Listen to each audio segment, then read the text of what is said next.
ordained for you to build, you only have a limited amount of time to build it in. So I'm here today to warn you, don't get lazy, don't get slack, build it. If God has told you to build something, you build it.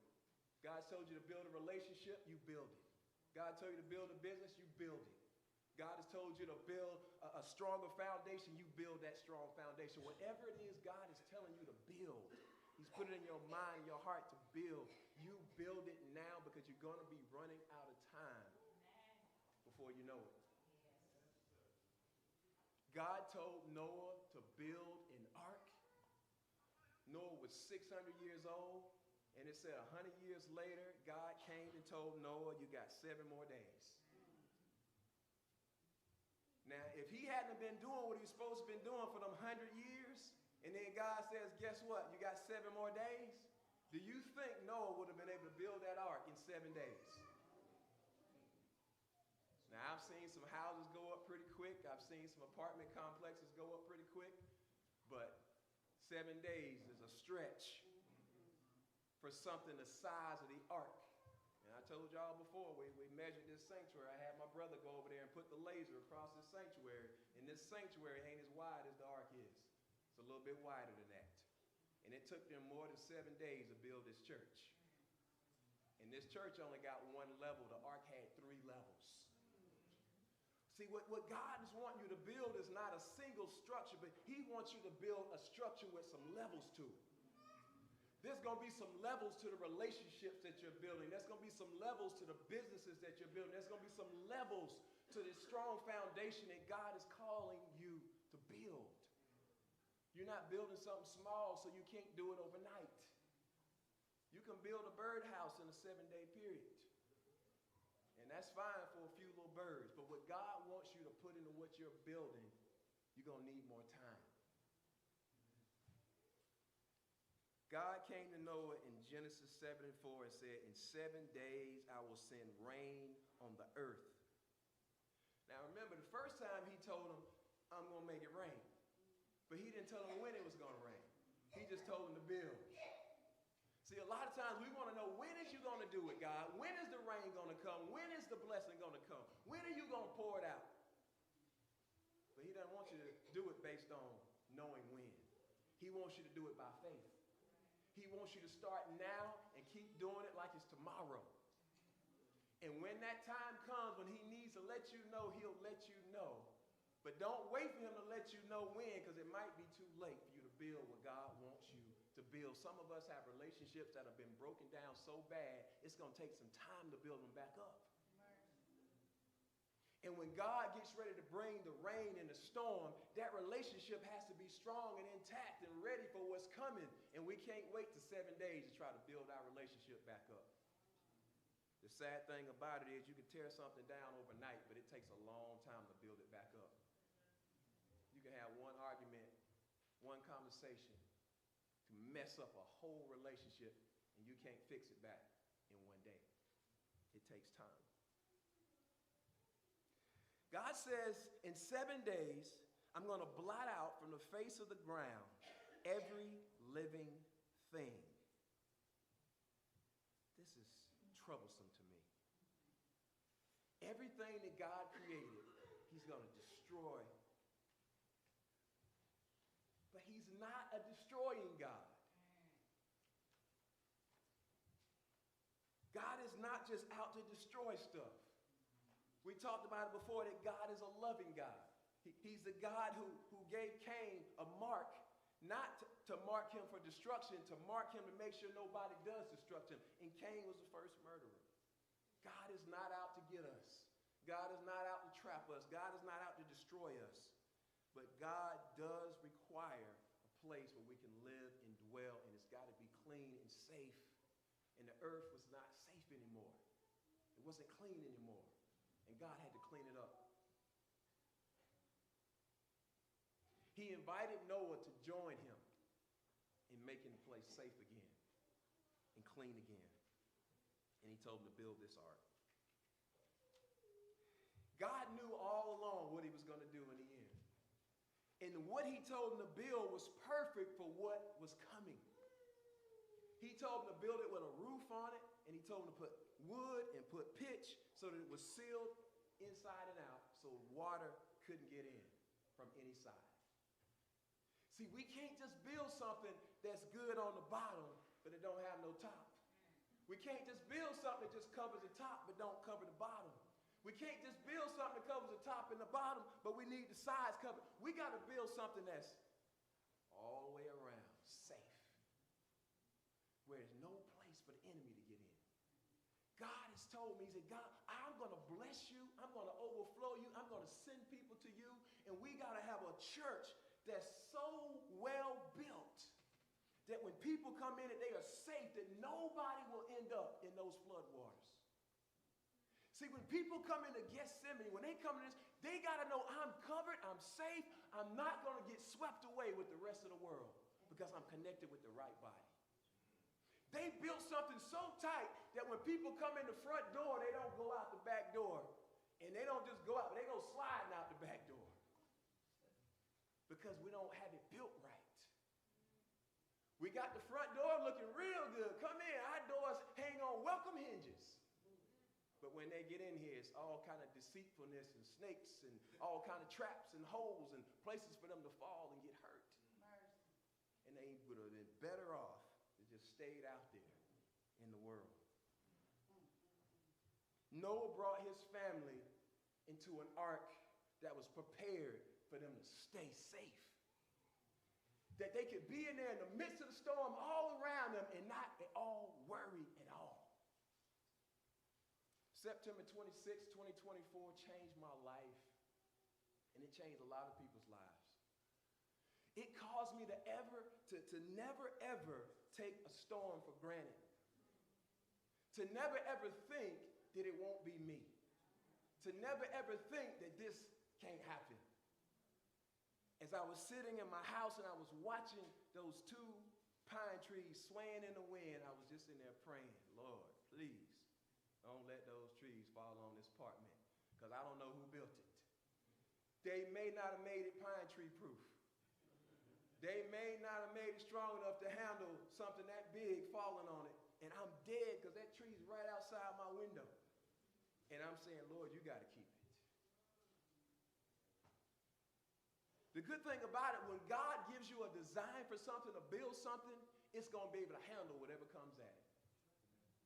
If God gives you a design for your marriage, whatever comes at your marriage, he's going to allow that marriage to withstand it. If God gives you a design for how to raise your children, whatever comes at your children, God is going to give them the ability to withstand whatever comes at your children. If God gives you a design for your church, your business, your ministry, whatever it is, it's going to be able to withstand whatever comes at it.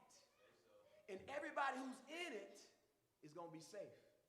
People are going to want to join your business, your organization, your church, your family, because they realize you've built something that's safe.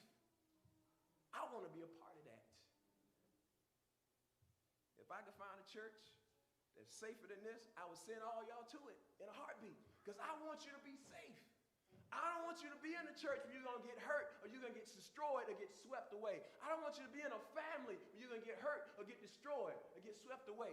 DSS goes into people's houses and takes children and takes them from unsafe households.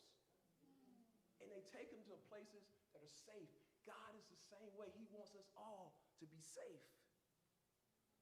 He says, I'm going to send rain on the earth for 40 days and for 40 nights, and every living thing that I made I'll blot out from the face of the ground, but not you, Noah, and not your family. I'm going to save you. And after 7 days, verse 10 says that the waters of the flood came upon the earth. Now, the thing about it, I told you last time that the ark had plenty of room for more people. But they weren't there. So instead of filling the ark up with all these people, God said, hey, you know what? Let's take some animals. This blew my mind. There was more animals on the ark than there were people. And sometimes I wonder if animals ain't got more sense than we do. Because when storms come, animals know how to get to shelter. They're not still out there riding around, but we're going to ride this storm out. We're just going to check things out. got camera systems that I installed all over Greenville. And so sometimes I'll go in and I'll check the camera systems. And during the storm, when Helene came, I looked at some of the cameras that I installed and I watched. And I saw little birds inside the window sills of houses, crouching down from the storm. Because it was no longer safe for them to be in the trees. They left the trees and went to the homes and found places to nestle, to be safe. Animals got sense to go to safe places. How much more ought we have sense to go to safe places? Nobody should stay in an abusive home. Nobody should stay in an abusive church. Nobody should stay in an abusive company. If they don't treat you right, you go somewhere where you can be treated right, with love, with dignity, with respect. We are the chosen children of God. We're not just anybody. You don't just treat us any kind of way. He says, touch not mine anointed ones. Do my prophets no harm. He says in verse 16, those that entered were male and female of all flesh, went in as God had commanded him, and the Lord shut him in. God loves the animals too. I guess this is for all the pet lovers out there. If you don't love pets, you ain't want to be on that ark, because there was more animals on that ark than there was people. He didn't just say 2 and 2 of every kind. He said 7 pairs of the clean ones and 1 pair of the unclean. So you got 7 pairs of sheep and 7 pairs of goats and 7 pairs of horses, of all the different kinds of animals. 7 pairs, because God is a God of preservation. He wanted to make sure that they continued on. All of these animals on the ark, can you imagine? It's like being in a pet store. Some of y'all, that makes you scared. Some of y'all, they excited. But he didn't say just bring the animals, because some of y'all might think, oh, the animals is on there for us to eat. No. But he said bring food for the animals as well. My wife was complaining one day. She said, Lord, the grocery stores, they done got more shelves for the animals' food than they got for the humans now. They got a whole row of food for the animals. Well, guess what? God loves the animals too. He told Noah, bring food for the animals, to feed them, because he wants them to live. God has a purpose for the animals too. But God shut Noah in. And when I read verse 16, it reminded me of 2020, when the government told us to stay at home. They said, don't go out there, don't get sick, don't spread disease. They said, stay at home. And some of us listened, some of us didn't. We had to get out. We just couldn't do it. But can you imagine that Noah had to stay in for 40 days and 40 nights while it rained? He had to stay in for 150 more days while the flood waters were receding. And he still had to stay in even longer before life-sustaining trees were actually being grown again. You know, it's one thing for the rain to stop. You still got to stay in. It's another thing for the flood waters to go on. You still got to stay in, because there's nothing to sustain you. God says, stay in what I tell you to build until you can go out and be sustained. Verse 21, he says, all flesh died that moved on the earth, birds, livestock, beasts, all swarming creatures that swarm on the ground, and all mankind. Did everything die during the flood? Everything? Read what it says. It says, all flesh died that moved on the earth, birds, livestock, beasts, all swarming creatures that swarm on the earth, and all mankind. What's missing? See, I'm the kid in the class that's always looking for the oddball stuff. There's something missing out of here. I don't see nothing in here about whales. I don't see nothing in here about fish. I don't hear nothing about sharks. I don't see nothing in here about jellyfish. Some people believe that the jellyfish is the oldest creature to ever exist from the beginning of time to now, because jellyfish actually have the ability to reproduce. They could continuously reproduce themselves. And so God never told Noah to go out and grab jellyfish and go out and grab some sharks and go out and grab some dolphins. He didn't tell him to do that. But yet and still to this day, we see dolphins and sharks. If all of them had died in a flood, we would not see them anymore. They would not have been able to reproduce. But somehow in his infinite wisdom, he said, don't bring them on the boat because I got them. See, y'all thought the only thing that living was what was brought on the boat. But God says, even if you don't get on the boat, I still got you. Even if you don't get in from the beginning, I still got a plan for you. And I don't know how he did it. I don't know how he got them into the salvation of all living creatures. But somehow there's evidence that some that didn't get on the boat still alive. I guarantee you, he had to keep the floodwaters for a while because there was some Negroes and some brothers out there that was hanging on the edge of a tree or a raft saying, I ain't dying. Some of y'all don't want to die. Y'all do whatever it takes. Y'all was at the top of Mount Everest saying, Lord, please don't let this water come no higher.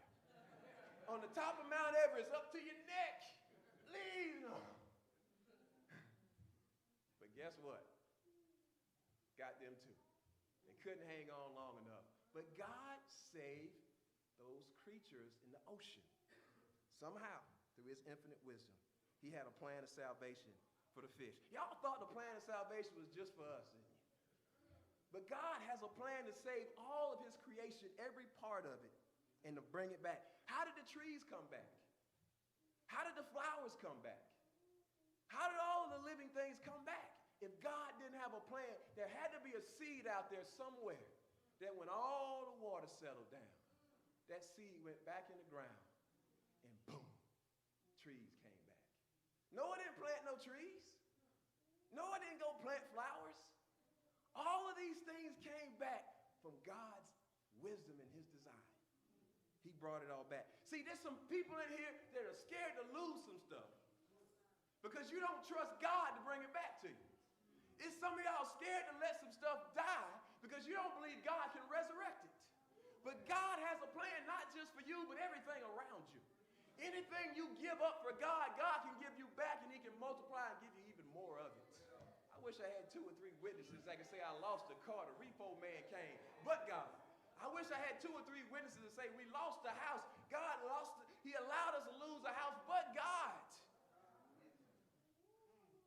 I wish I had a witness or 2 to say I lost a child. Broke my heart. But God gave me something even better. Whatever you lose, child, wife, mother, father, grandmother, grandfather, God has a plan. He will restore you. He told Joel, I will restore the years. Not just the day that something happened, but the years, because when something happens, it affects us over years and over time. And God says, I will restore the years to you. But you got to build. Verse 5, and I'm going to end with this. Noah did all. Somebody say all. Noah did all the Lord had commanded him. We have to have such a reverence and a fear for God that we don't leave out any detail. If God says pitch it, you pitch it. If God says use gopher wood or acacia wood, you use the same type of wood. He said all that the Lord said to do, he did it. He said bring his family in. He listed out the wife. He listed out the daughters and the sons. He listed them all out and said, these are who you're going to bring on the ark. Don't leave anybody. I know you don't like your daughter-in-law. I know you don't like your son. But guess what? He said bring them in. We have to do what God says do. It may not make sense to us. You don't want them to be a part of the business. You don't want them to be a part of the church. You don't want them to be a part of the family. But God said, bring them in. He wants you to build something that's going to last, something that's going to be strong and ready for what comes your way, and you don't know what you need built. You don't know what design is. The master designer knows exactly what you need, and God says, bring them in. Don't leave anybody out.